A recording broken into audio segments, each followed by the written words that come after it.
Hello friends, welcome back to the channel. This is Divya Agrawal from Unacademy. So friends, आज हम discuss करेंगे hydrolysis को and conditions of hydrolysis को।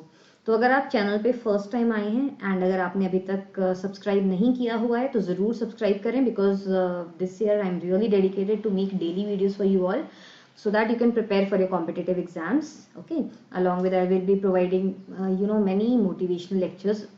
Okay, so आज का जो टॉपिक है guys that is what are the conditions of hydrolysis. So before knowing, ये जानने से पहले कि हाइड्रोलिसिस की क्या कंडीशंस होती हैं, मैं आपको बता देती हूँ कि हाइड्रोलिसिस होता क्या है। ओके, जैसे कि आपको पता है कि जो केमलव सीरीज हैं ये आपका इनऑर्गेनिक केमिस्ट्री के छोटे छोटे कॉन्सेप्ट्स हैं। हर एक वीडियो में आपको छोटे छोटे कॉन्सेप्ट्स मिलेंगे जिनके ऊपर क्वेश्चन डेफिनेटली एग्जाम्स में आते हैं।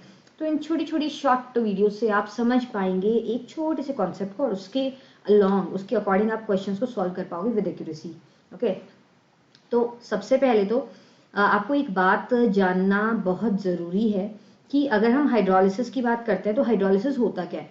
तो before moving forward let me tell you one thing. See guys, जैसे इस तरह से हमारे पास एक कंटेनर है। ओके, और उस कंटेनर में क्या है, आपने कोई सॉल्वेंट डाला, कोई भी आपने सॉल्वेंट डाला, ठीक है, और उसमें आपने कोई भी कंपाउंड डाल दिया, कोई भी कंपाउंड डाला से ए एंड उसके साथ में कनेक्टेड है बी।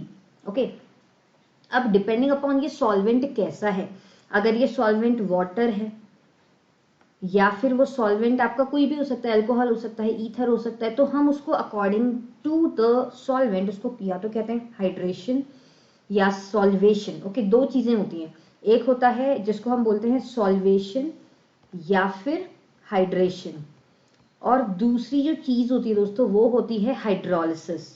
अब दोनों में डिफरेंस है। ओके, दो चीजें होती है, एक होता है सॉल्वेशन या हाइड्रेशन और दूसरी चीज होती है हाइड्रोलिसिस। तो हमें जानना है कि क्या डिफरेंस है दोनों में। तो बेसिकली जैसे हमने ए लिया और बी लिया, तो बट ऑब्वियस बात है यार, एक पे पार्शियल पॉजिटिव या फुल पॉजिटिव चार्ज होगा और दूसरे पे पार्शियल नेगेटिव या फुल नेगेटिव चार्ज होगा। तो जब पानी इसके पास आएगा तो पानी में पोलैरिटी, ऑब्वियस बात है, जो पानी है उसमें पोलैरिटी है, तो पानी इस ए को इस तरह से सराउंड करेगा, this is partial negative partial negative partial negative, इस तरह से इसको सराउंड कर लेगा, राइट। और जो बी पोर्शन है उसको पानी ऐसे करके सराउंड कर लेगा, समझ रहे हो आप, पानी उसको इस तरह से सराउंड कर लेगा। क्यों करेगा ऐसे, क्योंकि बी तो नेगेटिव है। अब क्योंकि बी नेगेटिव है तो यहाँ पे किस तरह से आएगा पॉजिटिव चार्ज, यहाँ पे पार्शियल पॉजिटिव होगा, partial positive partial positive partial positive partial positive partial positive. तो ये जो बी माइनस है वो रिलैक्स हुआ, मतलब पानी ने उसको चारों तरफ से घेरा और ए को भी चारों तरफ से घेरा। इसी इफेक्ट को, इसी चीज को हम बोलते हैं हाइड्रेशन अगर सॉल्वेंट पानी है तो, या फिर हम इसको बोलते हैं सॉल्वेशन अगर सॉल्वेंट आपका पानी के अलावा कुछ और है, जैसे कि एसिटॉयलेशन, इस तरह से हम इसको बोल देते हैं डिपेंडिंग अपॉन कि सॉल्वेंट क्या है। अब हाइड्रेशन तो हर चीज का होता है, जिसमें भी आयनिक बॉन्ड है वहां पे हाइड्रेशन होगा ही होगा।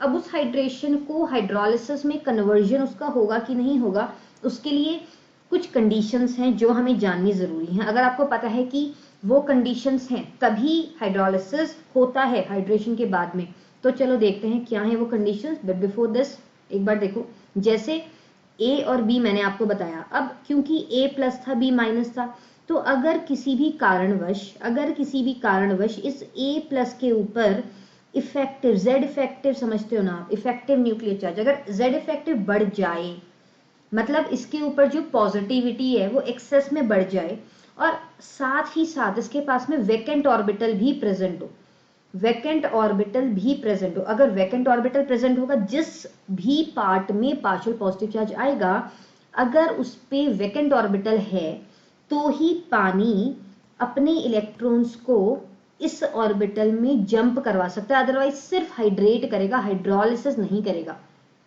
हाइड्रोलिसिस क्या होता है एक बार समझने के लिए मैं यहाँ ऊपर लिख देती हूँ, ठीक है।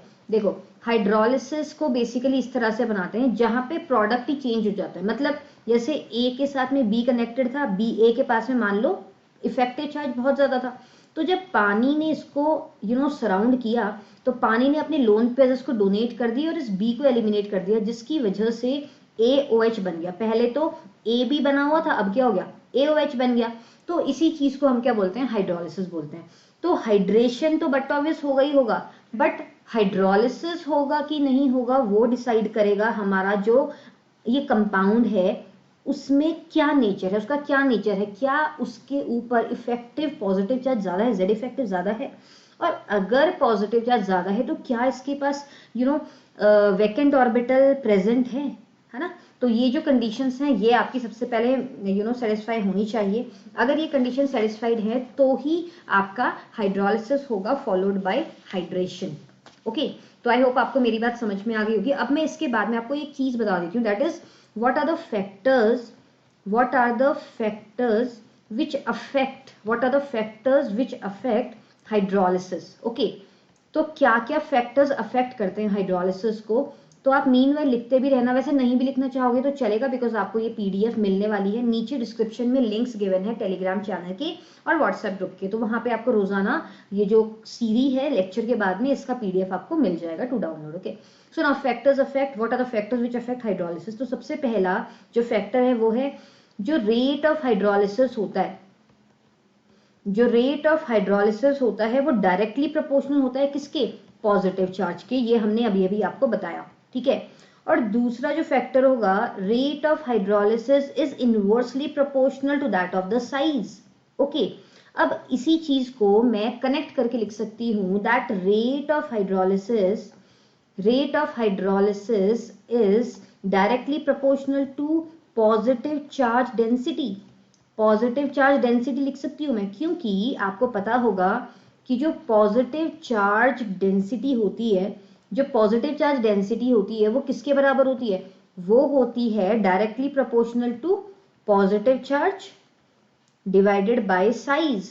तो यही तो है जो रेट ऑफ हाइड्रोलिसिस है, it is directly proportional to the positive charge and inversely proportional to that of the size.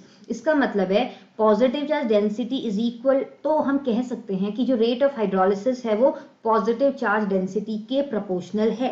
I hope आपको मेरी बात समझ में आ गई होगी। एक क्वेश्चन से इसको समझो, जैसे एक आपने एग्जाम्पल लिया, हमने लिखा PCl3, फिर लिखा AsCl3, उसके बाद में लिखा SbCl3, तो this is phosphorus chloride, arsenic chloride and antimony chloride. तो अगर हम लेफ्ट से राइट जाते हैं पीरियोडिक टेबल में, ये है क्या, फॉस्फोरस आर्सेनिक एंटीमनी, यानी कि नाइट्रोजन सी है ना, नाइट्रोजन फॉस्फोरस आर्सेनिक एंटीमनी।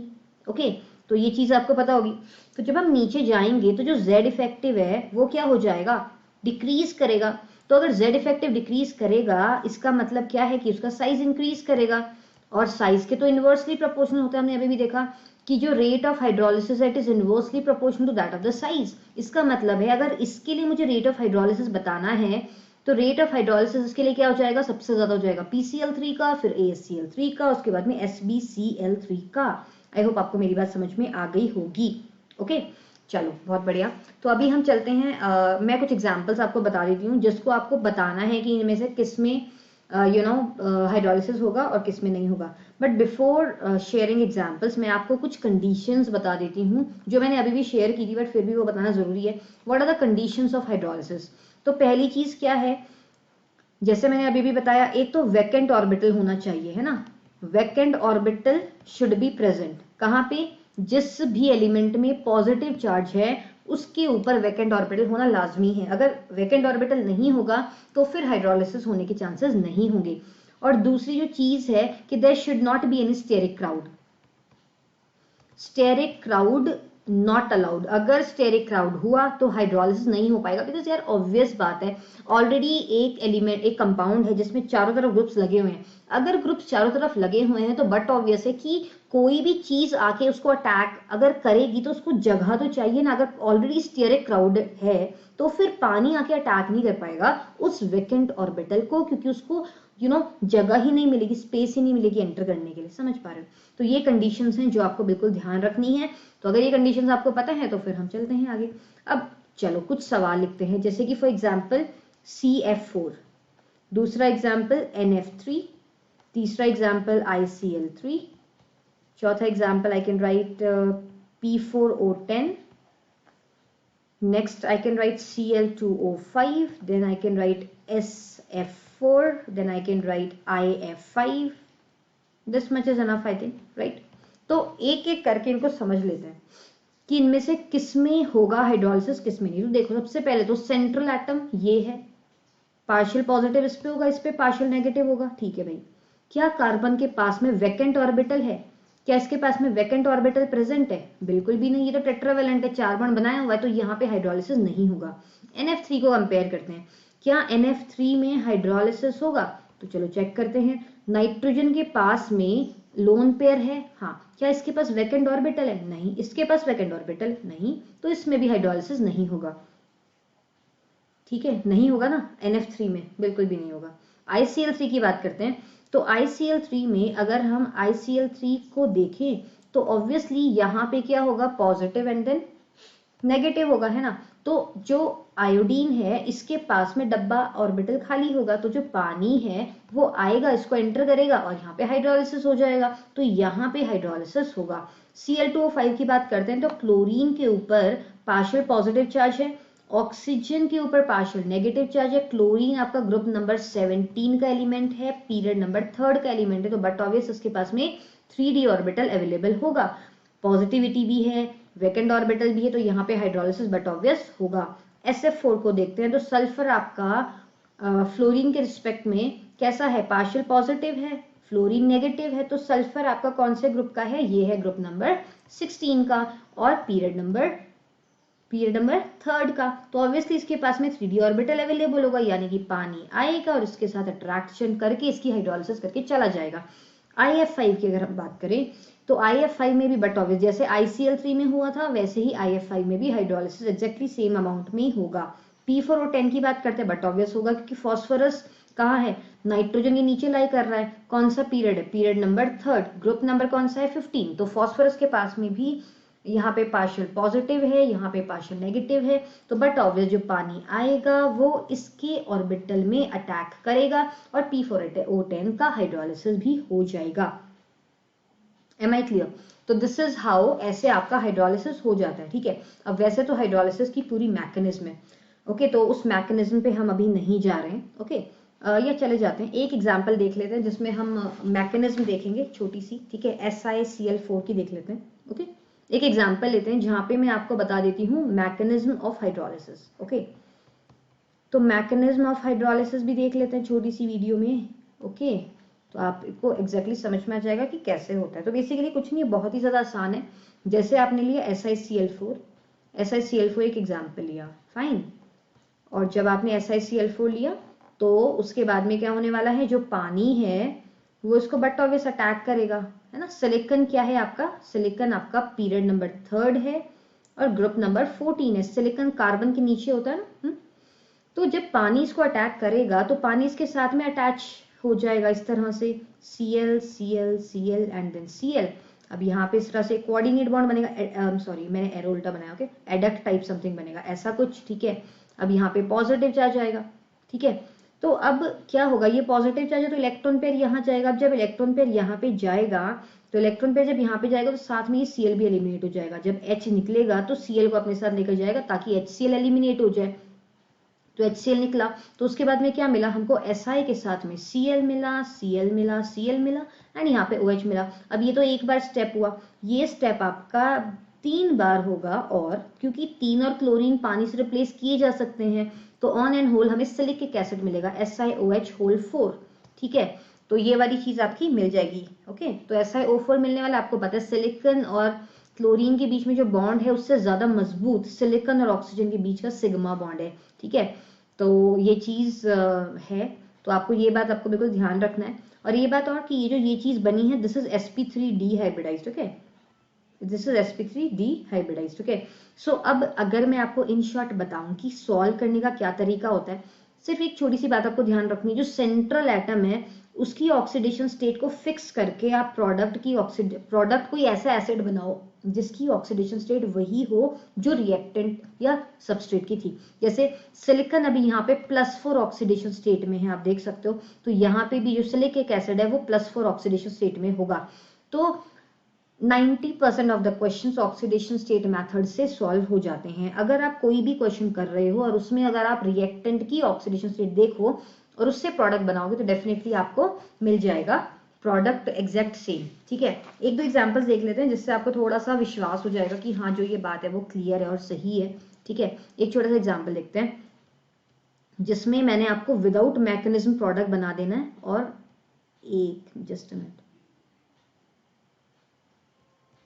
देखो जैसे फॉर एग्जाम्पल आपने एक क्वेश्चन लिया P4O6 से P4O6, ठीक है, और आपने इसको क्या दिया, पानी दिया, और आपको प्रोडक्ट लिखना है। अब यार पहले तो आपको ये देखना है कि फॉस्फोरस के कौन कौन से एसिड्स हो सकते हैं। तो एक तो इसका होता है H3PO4, एक हो सकता है इसका H3PO3, और एक हो सकता है इसका H3PO2। तो यहाँ पे जो ऑक्सीडेशन स्टेट है वो इसकी +1 है, यहाँ पे जो ऑक्सीडेशन स्टेट है वो इसकी +3 है, और यहाँ पे जो ऑक्सीडेशन स्टेट है वो इसकी +5 है। यानी कि वो +5 ऑक्सीडेशन स्टेट वाला एसिड बन सकता है, +3 वाला बन सकता है, और +1 वाला बन सकता है। ये चीज तो आपको बिल्कुल दिमाग में होनी चाहिए अगर आप इस मेथड को यूज कर रहे हो।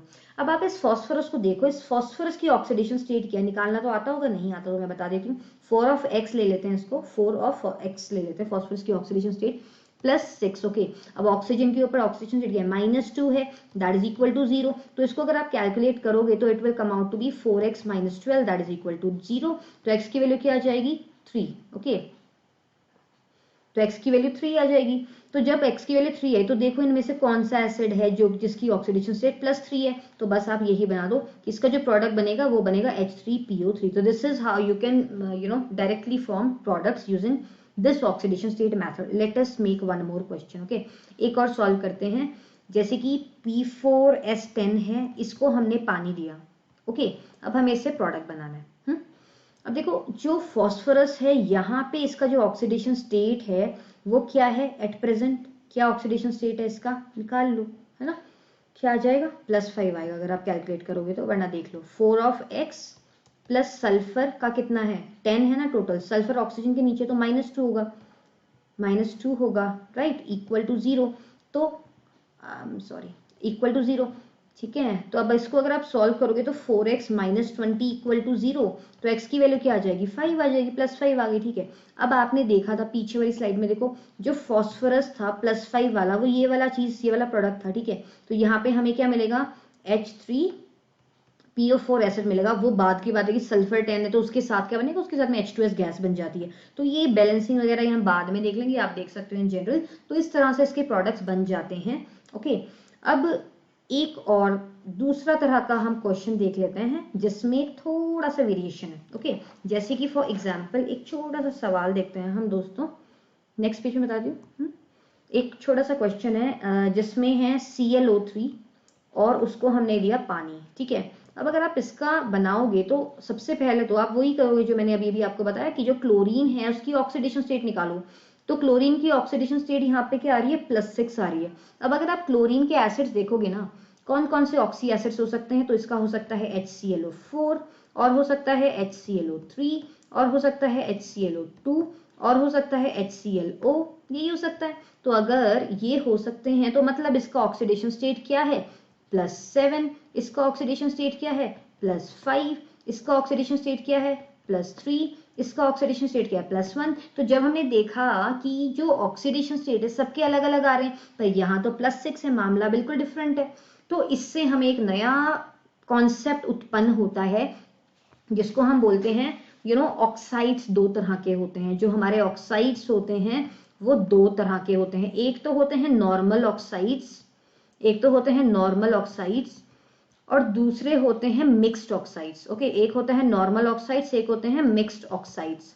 फाइन, तो अब अगर हम इनको इंडिविजुअली देखें, अगर हम नॉर्मल ऑक्साइड्स और मिक्स्ड ऑक्साइड्स को देखें तो दोस्तों नॉर्मल ऑक्साइड्स वो होते हैं जिनमें ग्रुप नंबर, समझ रहे हो आप, ग्रुप नंबर और आपका ऑक्सीडेशन नंबर दोनों क्या हो, इवन हो या फिर दोनों ही ऑड हो। जैसे कि एक एग्जाम्पल से समझते हैं, एक एग्जाम्पल ले लेते हैं N2O5। तो अगर आप N2O5 को देख रहे हो तो ये जो नाइट्रोजन है ये ग्रुप नंबर 15 में लाई करता है, और यहाँ पे अगर आप इसकी ऑक्सीडेशन स्टेट निकालोगे तो it will come out to be +5, यानी कि दोनों ही ऑड हैं। तो यहाँ पे जो प्रोडक्ट बनेगा वो बिल्कुल नेचुरल आएगा। मतलब जो मैंने पीछे मेथड बताया ना कि ऑक्सीडेशन स्टेट को फिक्स करके प्रोडक्ट की ऑक्सीडेशन स्टेट भी वही होनी चाहिए जो आपके रिएक्टेंट की है। अगर आप इस मेथड से करोगे तो उन एसिड्स के लिए तो आ जाएगा जो कि नॉर्मल ऑक्साइड्स हैं, है ना। नॉर्मल ऑक्साइड जिनका ग्रुप नंबर और ऑक्सीडेशन नंबर क्या होता है, सेम होता है, या तो इवन होता है या ऑड होता है, तो ये मेथड काम करेगा। बट अगर मिक्स्ड ऑक्साइड्स आ गए, मिक्स्ड ऑक्साइड्स क्या होते हैं, जिनका जो ग्रुप नंबर है और जो ऑक्सीडेशन नंबर है वो ऑड इवन होता है, मतलब group number odd even oxidation number, या वाइसा वर्सा, ग्रुप नंबर इवन या ऑक्सीडेशन नंबर ऑड। इसका एक छोटा सा एग्जांपल ले लेते हैं, ClO3 ले लेते हैं, है ना। आपने देख ही लिया कि जो ClO3 था उसमें मैंने अभी अभी आपको बताया कि जो क्लोरीन है वो ग्रुप नंबर तो 17 में है, मतलब ऑड, पर यहाँ पे अगर हम उसकी ऑक्सीडेशन स्टेट निकालेंगे तो वो तो +6 आ रही है, मतलब इवन। तो यहाँ पे ये चीज बिल्कुल भी काम नहीं करेगी, यहाँ पे ये वाला मेथड नहीं काम करेगा। तो यहाँ पे क्या करना पड़ेगा, यहाँ पे लगानी पड़ेगी ट्रिक। तो ट्रिक क्या है दोस्तों, आपको करना क्या है कि जो भी एसिड है उससे फिर 2 प्रोडक्ट बनेंगे, है ना। 2 प्रोडक्ट बनेंगे मतलब क्या, कि जो ऑक्सीडेशन स्टेट है, जैसे यहाँ पे +6 है, तो आपको एक एसिड ऐसा बनाना पड़ेगा जिसमें आपको इनहेंस करनी है एक ऑक्सीडेशन स्टेट, और आई होप मैं यहाँ पे क्लिक देती हूँ, और एक एसिड ऐसा बनाना पड़ेगा जिसमें से आपको डिक्रीज करनी है ऑक्सीडेशन स्टेट। मतलब आप एक प्रोडक्ट तो ऐसा बनाओगे जो कि +7 ऑक्सीडेशन स्टेट वाला होगा, यानी कि HClO4, और एक आप ऐसा एसिड बनाओगे जिसकी ऑक्सीडेशन स्टेट +5 हो जाएगी, यानी कि HClO3। मतलब ये जो हमारा ClO3 था ये क्या था, मिक्स्ड ऑक्साइड था। तो देखो ये जो सवाल बना इसमें +6 थी, तो इससे मुझे 2 प्रोडक्ट मिलेंगे, एक मिलेंगे HClO4 और दूसरा मिलेगा HClO3। सो यहाँ पे देख सकते हो इसकी ऑक्सीडेशन स्टेट +7 है, और इसमें निकालोगे तो it will come out to be +5, which is 6 में +1 जोड़ो तो बनता है +7, -1 करो तो बनता है +5। सो आई होप आपको मेरी बात समझ में आ गई होगी। तो this is the concept of today guys. Okay, तो मैंने आपको कंडीशंस बताई, वैसे हाइड्रोलिसिस मैंने बता दिया कि हाइड्रेशन से हाइड्रोलिसिस कैसे डिफर करता है। फिर मैंने आपको बताया कि what are the factors which affect hydrolysis. उसके बाद आई टोल्ड यू कि what are the conditions of hydrolysis. फिर मैंने कुछ एग्जांपल्स बता दिए, फिर मैकेनिज्म छोटी सी, उसके बाद में हमने कुछ क्वेश्चंस कर लिए। हमने 2 तरह के ऑक्साइड्स देखे, एक तो नॉर्मल और एक मिक्स्ड। सो आज की वीडियो के लिए इतना ही, कल फिर मिलेंगे आपसे नए टॉपिक के साथ। And till then happy learning. Okay, but before that I would like to request कि अगर आप अभी पहली बार आए हो चैनल पे और अगर आपने अभी तक सब्सक्राइब नहीं किया है तो आप जरूर करें। Okay, and one more thing, ये जो नोट है मतलब जो PDFs हैं ये आपको नीचे डिस्क्रिप्शन में जो लिंक गिवन है वहां मिल जाएगा। बाकी I am an educator on Unacademy, I teach chemistry okay for the category IIT jam, जहाँ पे ये वाले कोर्सेज चल रहे हैं एट प्रेजेंट। कौन से कोर्सेज चल रहे हैं मैं बता देती हूँ। अभी जुलाई चल रहा है ये, तो अभी periodic properties, bio inorganic chemistry चल रहा है, एंड एक ऑर्गेनिक कोर्स चल रहा है। साथ में अगस्त 1 से ऑर्गेनोमेटालिक्स एंड कोऑर्डिनेशन केमिस्ट्री अगस्त 12 से चलने वाला है। बाकी काफी सारे कोर्सेज हैं जो मैं ऑलरेडी खत्म कर चुकी हूँ, ठीक है। Okay, and one more thing, इसके अलावा जो ये वाली फ्री क्लासेस होती हैं, स्पेशल क्लासेस, ये रोजाना होती हैं, ठीक है। तो अभी कल यानी कि 22 को ये वाली क्लास जो होगी वो होगी 9:30 PM रात को, ठीक है। ये AM में इसको एडिट करूंगी, तो ये जो है कल को होगी, that is rapid fire quiz on stereo chemistry, okay, 9:30 PM। सो इसमें आप बिल्कुल आ सकते हैं, ओके। बाकी नीचे डिस्क्रिप्शन में सारे लिंक्स गिवन है जिनको आप यूज करके मेरे साथ कनेक्ट हो सकते हो, okay. So this is my profile on Unacademy, so this is how you can be the part of my classes, and again I would like to thank all my students for the dedications. So thank you so much for the dedication guys. So guys, अगर आप पहली बार आए हैं मेरे साथ तो class में, तो आप ज़रूर सब्सक्राइब करें, लाइक करें एंड शेयर करें अपने फ्रेंड्स के साथ, ओके। चलिए, thank you so much for being with me, see you tomorrow.